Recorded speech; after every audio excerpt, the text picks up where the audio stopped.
Sonia, sorry. Dr. Sonia, my apologies. How should women balance their health, especially during menstruation or pregnancy, while still remaining peaceful and active in devotional life? Hare Krishna. Um, okay, so as we know, pregnancy is a condition where there are a lot of changes in a woman, both physical and mental. So the woman is going through the physical changes, like in the body, there will be. Okay. The physical changes will be the blood circulation levels, the heart beat, the cardiac output, and respiratory rate. Everything will change during the pregnancy. The weight of the woman increases, and mentally she will be more irritable. This is in terms of the physical changes and mental changes. But another, we can see the another aspect that she's bearing another soul to bring in this world. So that also affecting her mind, how she can make positive and she can bring all these things positivity to the child, which is a coming child.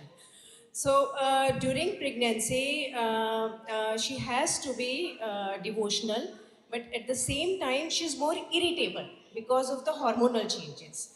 So what she is feeling sometimes desperate that she's not able to perform the more activities like which requires a physical work. Like she cannot do more cooking during the pregnancy, she cannot do sometimes she cannot do the altar seva during the later stages of the pregnancy. And there are certain more loud chanting she cannot do.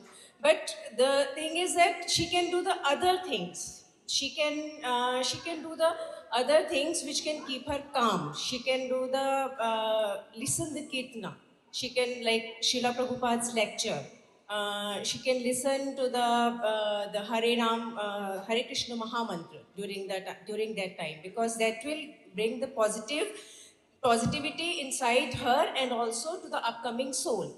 So the she can avoid the cooking, she can avoid the long hours standing, but she can do the she can hear kirtana, she can read Srimad Bhagavatam.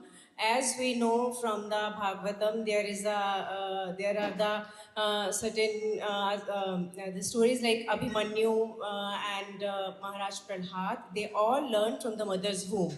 So this gives us evidences that if a mother she is hearing Srimad Bhagavatam or she is hearing Krishna Katha, she is doing the soft chanting, then she can be more calm and she can give all the positive things to the upcoming soul. As a doctor, I would advise that she needs her physical health also to maintain, so she should need the proper balanced diet during that time. She should not neglect that. She should take proper rest also. She should not feel guilty that she is not able to do the whole time devotional service, because that is also the devotional service, that what she is giving to the upcoming soul, that is also devotional, that she is nurturing a good she's giving good qualities and she's nurturing a good soul inside her body. So she can, like, the bhakti is always beyond the bodily consciousness. It's a consciousness which matters. It's not the body, that whatever you have to perform is to the body. It's a consciousness, the continuously you can do the kirtana, you can do the harinam jap, you can hear, you can listen Bhagavatam. So all these things she can do during pregnancy. And during menstruation, yes, of course, there are certain things that she is not able to perform. She's not able to perform the altar seva. She's not able to do the cooking for the deities, cooking for the deities. So all these things she has to avoid. But she should not feel taboos for that. She should not feel that she's not able to do and she's feeling guilty for these things.